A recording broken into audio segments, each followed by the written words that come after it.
ఉపదేశసారం talk 7.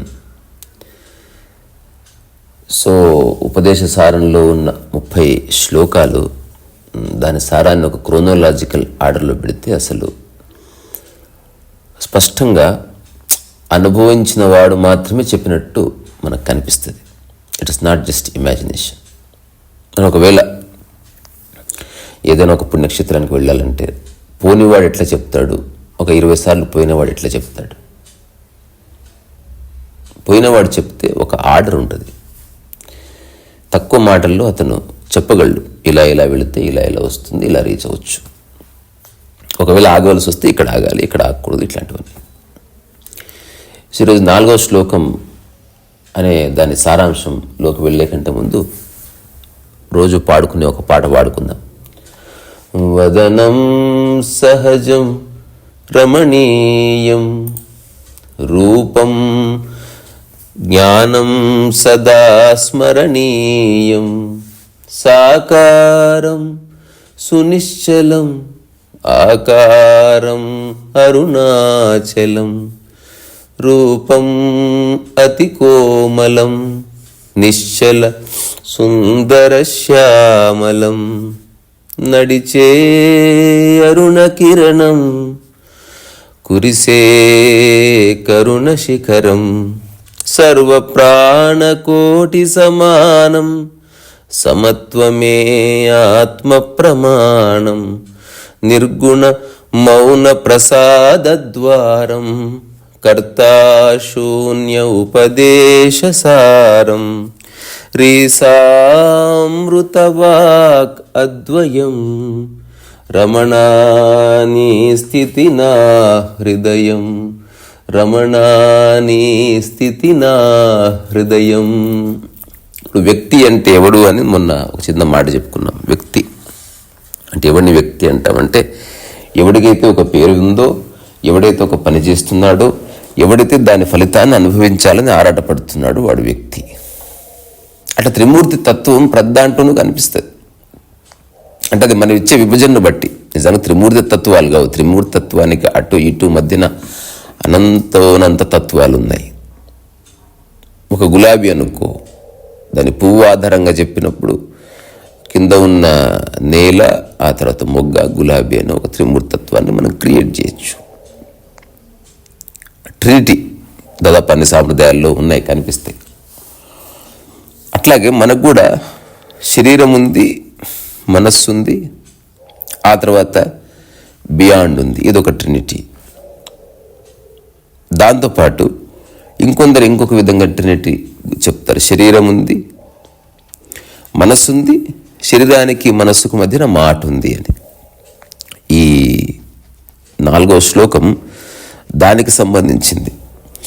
So ఇప్పటి వరకు ఉపదేశసారంలో ఉన్న పై 3 శ్లోకాలని కనుక చదివితే స్పష్టంగా ఒక ఆర్డర్ అయితే కనిపిస్తుంది, కొంచెం సెన్స్ ఉండి చదివితే. అదర్వైజ్ ఊరికే శ్లోకాలు అంతే, ఏదో ఆయన చెప్పాడు పెద్ద ఆయన, అట్లా కాదు. సో ఇప్పుడు నేనెవరు అని నువ్వు స్వయంగా విచారణ చేసే శక్తి లేనప్పుడు, అసలు నువ్వు కర్తవు కాదని నువ్వు తెలుసుకునే శక్తి నీకు లేనప్పుడు, నువ్వు చేసే అన్ని పనులకి కర్త ధర్త అంతా పరమాత్మ, తద్వారా ఫలితమైనదే. నువ్వు చేసే మామూలు కర్మలకి అధిక ప్రాధాన్యత ఇవ్వకు, అవి కూడా జడమైనవే.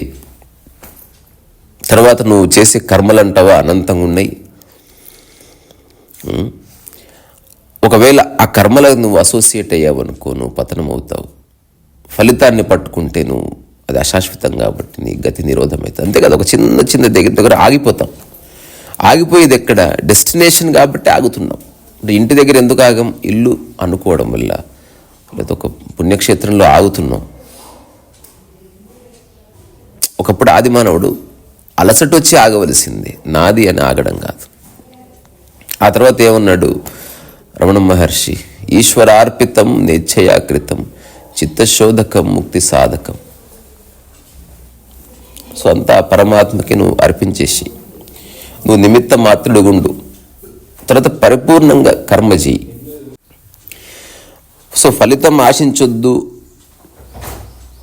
అని అంటే దాని అర్థం కర్మ చేయొద్దని కాదు. అంటే ఫలితం వస్తేనే కర్మ చేసే వాళ్ళు చాలామంది ఉన్నారు. ఇప్పుడు నాకు కొందరు ఫ్రెండ్స్ ఉన్నారు, రెమ్యునరేషన్ ఇస్తేనే వాళ్ళు పని చేస్తారు, అయితే ఏ పని చేయరు. వాళ్ళ దృష్టిలో డబ్బు వస్తేనే వాళ్ళు శ్రద్ధగా పనిచేస్తారు, మిగతావంతా నాన్ సెన్స్ అన్నట్టు. If there is no money they just disappear from this world. So ఈరోజు ఆ రమణ మహర్షి చెప్తున్న సూత్రం కూడా ఒకనొక క్రొనలాజికల్ ఆర్డర్లో అది పాడుకుందాం. కాయవాగ్మన కార్యముత్తమం పూజనం జపశ్చింతనం క్రమాత్. ఇది ఇంతకుముందు మనం చెప్పుకున్నమాట. అంటే ఇది కాస్త కళ్ళు మూసుకుంటే ఎవరికైనా అర్థమయ్యే విషయాలే. ఇప్పుడు మనం ఏది తీసుకున్నా వీటిలో ఏది బెస్ట్ అంటే చెప్తాం కదా, ఇది బెస్ట్. పోలీసా, వాచ్మెనా, లేకపోతే ఐఏఎస్ఐ, ఏది బెస్ట్, ఇది బెస్ట్. ఈ అమ్మాయి, ఆ అమ్మాయి ఏది బెస్ట్ అంటే ఇది బెస్ట్. సంథింగ్ వి చూస్. దానికి ఏది అక్కర్లేదు. ఒకవేళ ఎంచుకోవలసి వస్తే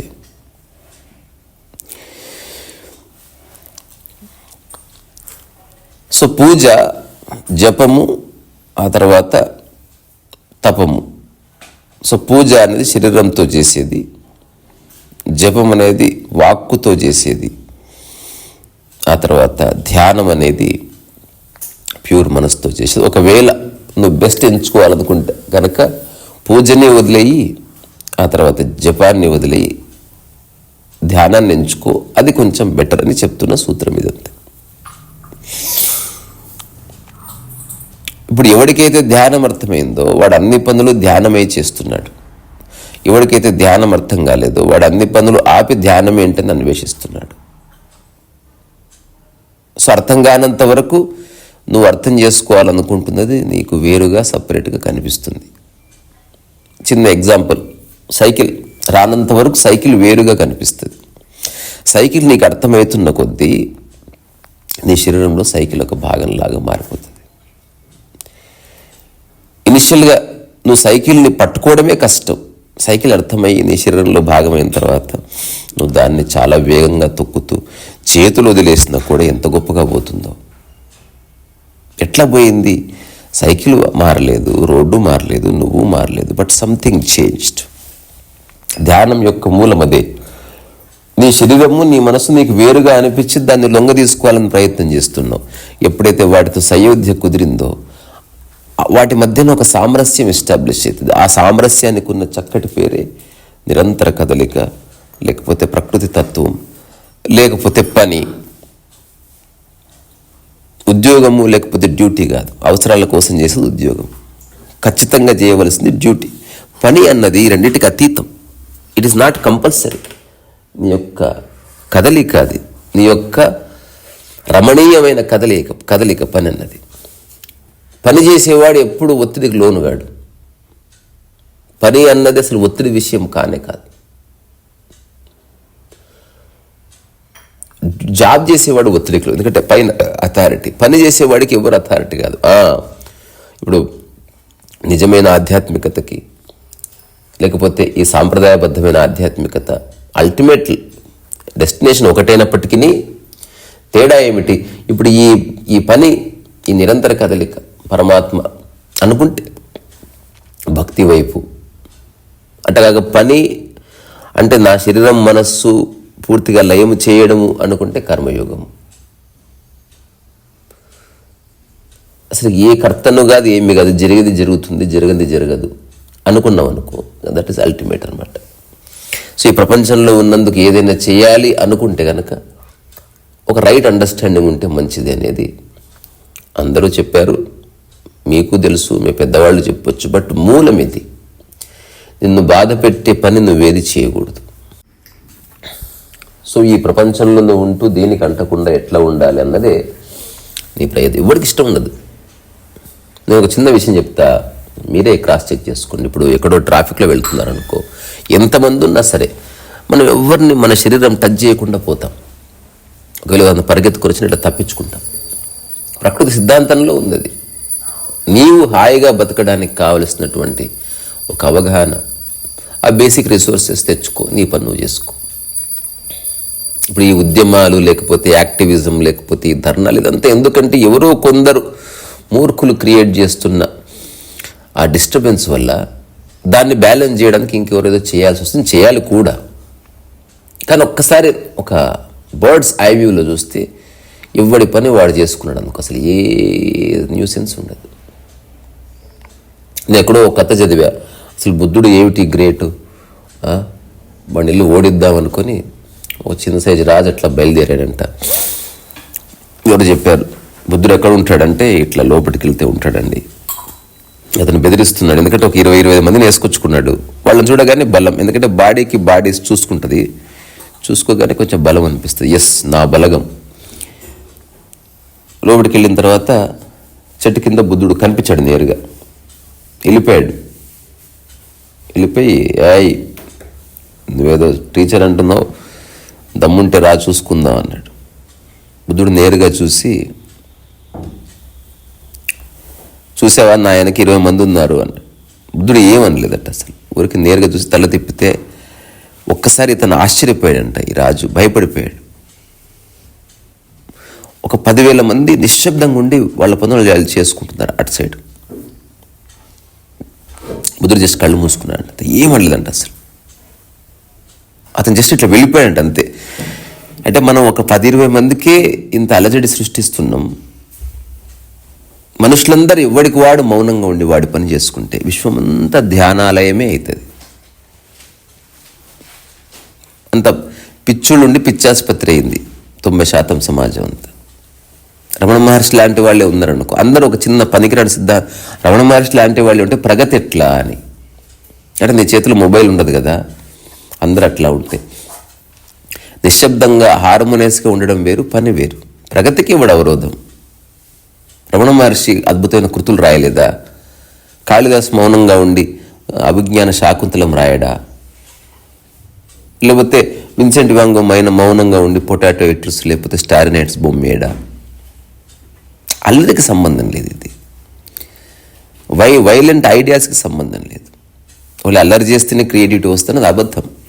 గొప్ప గొప్ప క్రియేటివ్ వర్క్ అంతా నిశ్శబ్దంగా చీకట్లో జరిగింది, ఏకాంతంలో జరిగింది. అందుకని ప్రగతి ఏమీ ఆగేది కాదు. ప్రగతి ఇంకింత అందంగా, ఏ ప్రగతి నిజంగా అవసరం, ఎందుకంటే అంత కాన్షియస్ పీపుల్ ఉంటారు కాబట్టి what is right, what is wrong అన్నది ఒక క్షణంలో నిర్ణయం జరిగి ఉండేది. ఒకసారి మా బుచ్చారెడ్డి గారి దగ్గరికి ఎవరు వచ్చారు, ప్రపంచాన్ని మార్చాలని మనం అన్నాడు. నువ్వు మారు అన్నాడు Bucha Reddy.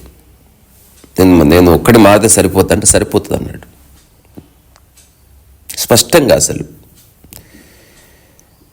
If you change you find once counter less in the world అన్నాడు. ఫస్ట్ నువ్వు మారు. తర్వాత బుచ్చారెడ్డి చెప్పిన కొన్ని మాటలకి నేను ఎంతో ఆశ్చర్యపోయాను. ప్రపంచాన్ని నువ్వు మార్చాలనుకోవట్లేదు, నీలాగా ప్రపంచాన్ని మారుద్దాం అనుకుంటున్నావు అన్నాడు. బాగానే ఉంది ప్రపంచం. నువ్వు నన్ను అడిగితే నేను ప్రపంచాన్ని మార్చాలనుకుంది, ఫస్ట్ నేను నిన్ను మారుస్తా. ఇప్పుడు కాంతి మార్చాలనుకుంటే కాంతిలాగా అందరినీ మారమని చెప్తాడు. మళ్ళీ గొడవ స్టార్ట్ అవుతుంది. అసలు ఫస్ట్ నిర్వచించు మారడం అంటే ఏమిటో. ఎవ్వడికి తెలియదు. వాడు అనుకుంటున్న పద్ధతి ప్రకారం అన్నింటినీ మార్చే ఇల్లు సర్దుతున్నా అంటే అర్థం తెలుసా? నాకు నచ్చినట్టు సర్దుతున్నాను. ఇల్లు సర్దే మునగాడు పుట్టలేదు భూమి మీద ఇంకా. ఎందుకంటే ఎట్లా ఉన్నా సర్దబడే ఉంది. నువ్వు రానంత వరకు అంతా మౌనంగా నిశ్శబ్దంగా హాయిగానే ఉంది. ఏ వస్తువుతో కొట్లాడట్లే. ఒక ప్యాలెస్ ఎంతో గోడౌనంతే వస్తువులకి. కానీ మన మైండ్ దూర్చినప్పుడు there is a problem.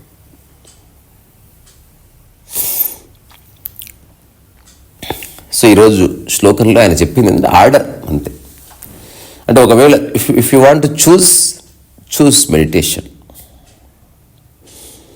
So కాయ వాంగ్మన కార్యముత్తమం పూజనం జపశ్చింతనం క్రమాత్.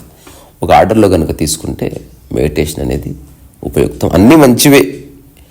ఇప్పుడు పూజ అన్నది, జపం అన్నది ఇట్స్ ప్యూర్ ట్రాన్సెండెంటల్. నీ మనసు నిలపడానికి మనిషి చేసే ప్రయత్నాలు అబ్బాయి ఇవన్నీ, అంతకుమించి వేరే ఏమీ లేదు. మనసు నిలబట్టంలే. ఇప్పుడు కుక్క పరిగెడుతుందనుకో, అప్పుడు అది తాడు కట్టేది.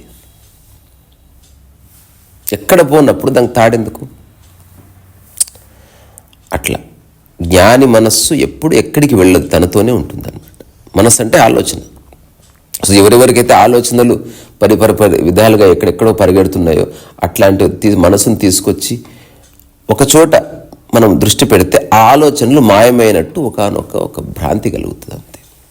ధ్యానము, ఈ ప్రపంచంలో ఉన్న ధ్యానాలు 90% ధ్యానము కానే కాదు.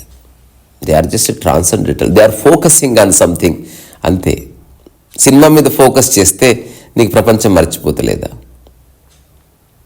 అట్లా శ్వాస మీద ఫోకస్ చేస్తే కాసేపు మర్చిపోబడుతుంది మనస్సు. That is not meditation. శ్వాస మీద ధ్యాస ధ్యానము కానే కాదు. అంతకంటే పెద్ద అబద్ధం ఇంకోట్లేదు. ఉపయోగపడుతుంది అంతవరకే. అది చాలా ఎలిమెంటరీ అంటే బేసిక్ అనమాట. అది the true meditation is something else. If you really అంటే నిజమైన ధ్యానము తెలిస్తే ధ్యానము చేయవలసిన అవసరం లేదు, ఎందుకంటే నీవే ధ్యానం అవుతావు కాబట్టి. అది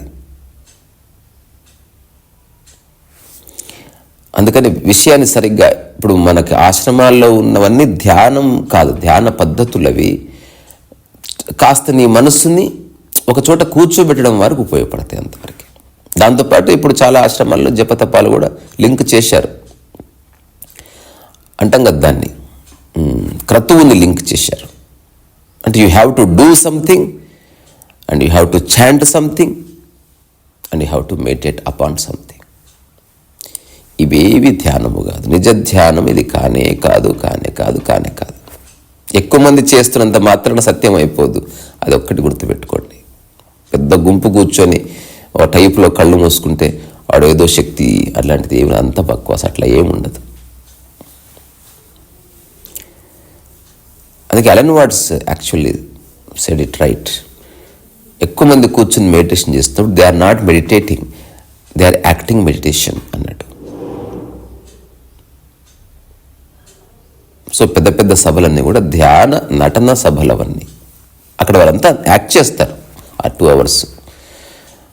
ధ్యానం అనేది ఎలా ఉంటుందంటే తుమ్ములాగా ఉంటుంది అన్నట్టు. నీకు నిజంగా సమస్య వచ్చినప్పుడు అక్కడే దాన్ని చూడబడుతుంది. ఇప్పుడు హఠాత్తుగా పోతుంటే కాలుకు ముళ్ళు గుచ్చుకుంది, ఎక్కడ గుచ్చుకుంది అని చూస్తున్నావు చూడు, దట్ ఎసెన్స్ ఆఫ్ మెడిటేషన్. నా జీవితానికి అడ్డంకి ఎక్కడ, ఏది నా యొక్క ప్రవాహానికి అడ్డం వస్తుంది, అక్కడికక్కడే తేల్చుకొని దాన్ని తీసేసి మళ్ళీ ప్రవాహంలో పడతావు. అట్లా మనసులో ఏ ఆలోచనలు నీకు అడ్డంకి క్రియేట్ చేస్తున్నాయి దాన్ని అడ్రస్ చేయడం మెడిటేషన్. దాన్ని పక్కన పెట్టి ఒక అందమైన దాని మీద ఫోకస్ చేయడం కాదు. ఇది ఎలా ఉందంటే బయటికి వెళ్ళి ఒక అందమైన అమ్మాయి మీద ఫోకస్ చేస్తున్నాం, ఇంటికి వస్తే భార్య బాలేదు. మళ్ళీ బయటికి వెళ్తున్నాం అందమైన దాని మీద ఫోకస్ చేస్తున్నాం, మళ్ళీ ఇంటికి వస్తే భార్య బాలేదు. ఇది అందరు చేసే పిచ్చి పని ఇది. లెట్ దెమ్ డూ, ఓకే, తప్పేం లేదు. మనం మళ్ళా పాట పాడుకొని ముగిద్దాం. వదనం సహజం రమణీయం. ఇది పాడుకుంటే ఎట్లుంటుంది? వదనం సహజం రమణీయం ధ్యానం సదా స్మరణీయం సాకారం సునిశ్చలం ఆకారం అరుణాచలం రూపం అతి కోమలం నిశ్చల సుందర శ్యామలం నడిచే పురిసే తరుణ శిఖరం సర్వ ప్రాణకోటి సమానం సమత్వమే ఆత్మ ప్రమాణం నిర్గుణ మౌన ప్రసాదద్వారం కర్తా శూన్య ఉపదేశ సారం రీసామృతవాక్యద్వయం రమణాని స్థితి నా హృదయం. ఇది మోహన్లో వాడితే బాగుందా? రకరకాల రాగాల్లో కట్టి చూద్దాం. సో ఇక్కడి నుంచే మీలో ఉన్న ప్రశాంతతకి ఐఎమ్ సేయింగ్ హాయ్. రీ సరస్వతి.